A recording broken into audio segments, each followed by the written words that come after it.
Bienvenue dans le cadre de votre nouveau programme Ndamba Archives. On vous plongera au cœur de l'histoire des clubs de football camerounais et des faits marquants de l'histoire de notre championnat. Pour cette première édition de Ndamba Archives, nous avons décidé de vous parler d'un club mythique de l'histoire du football camerounais. Club du canton Bel, Oris Club de Douala, puisqu'il s'agit de lui, a été fondé en 1927. Il porte les couleurs de ce canton, à savoir jaune et noir. Principal pourvoyeur en joueurs de l'équipe nationale du Cameroun dans les années 60, ce club a vu passer en son sein de très grands footballeurs à l'instar du légendaire Samuel Mbapelépé, dit Maréchal. Le célèbre meneur de jeu de l'équipe du Cameroun, Jean-Pierre Tokoto, qui détient aussi le record du plus jeune joueur à vêtir le maillot de l'équipe nationale à 16 ans et 4 mois seulement. Le célèbre attaquant camerounais Emmanuel Koum, qui a fait les beaux jours de l'AS Monaco et de Grenoble Foot 38.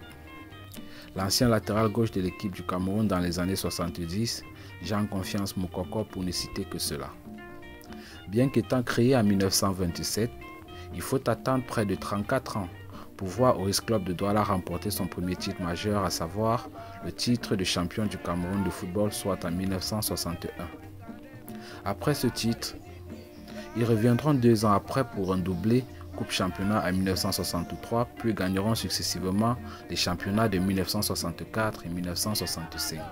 En 1964, la Confédération africaine de football décide de créer la Coupe des clubs champions, dont la première édition aura lieu en 1965. Cette compétition regroupait 4 équipes qui devaient s'affronter en match aller et retour, sauf la finale qui se jouera en match unique et en stade neutre. C'est alors qu'en tant que vainqueur en titre du championnat, Oris Club de Douala participait à cette première édition de la Coupe des clubs champions, réussissant au passage à se qualifier pour la finale de la compétition. Le 7 février 1965 à Accra, au Ghana, a lieu la finale de la Coupe des clubs champions opposant Oris Club de Douala au stade malien. Pour la petite histoire, ce n'est que 2h30 avant le début de la rencontre que le vol des coéquipiers de Samuel Mbapelépé va atterrir dans la capitale ghanéenne. N'étant pas en condition de jouer le match, ces derniers vont dans un premier temps demander le report d'une journée pour la rencontre. Mais ils vont finalement se résigner à participer à cette rencontre le même jour après plusieurs réunions avec les autorités administratives du Cameroun. Oris Club de Douala entrera dans l'histoire du football africain en s'imposant 2-1 face au stade malien, remportant ainsi la toute première édition de la Coupe des clubs champions. La même année, la République fédérale du Cameroun va émettre 2 timbres en son honneur.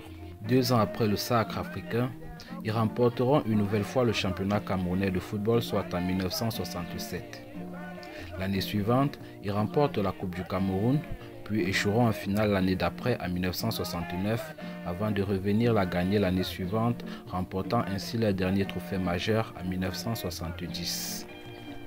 Après plus de 10 ans de règne sur le championnat, Oris Club va commencer à perdre la main suite au départ de ses joueurs vedettes, pour la plupart sollicités dans les championnats étrangers.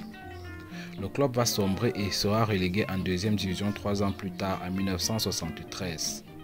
Aujourd'hui, le club évolue en division 3 régionale du littoral et est devenu un club quelconque sous le regard impuissant de ses anciennes gloires qui décrit le manque de djemea, c'est-à-dire volonté, chez la nouvelle génération. En 2015, Oris Club de Douala est honoré par la CAF lors des GloCAF Awards qui l'élèvent au rang de légende africaine.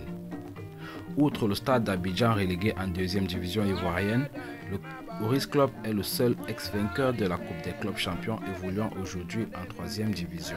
Arrivé au terme de notre programme, pensez-vous que Oris Club de Douala pourra revenir au plus haut niveau? On attend vos avis sur la question et sur la vidéo en commentaire. Merci de nous avoir suivis et rendez-vous au prochain numéro. Mais avant de partir, n'oubliez pas de vous abonner à nos pages YouTube et Facebook Ndamba Actu. Activez la cloche de notification pour être informé lorsque nous mettons une nouvelle vidéo en ligne.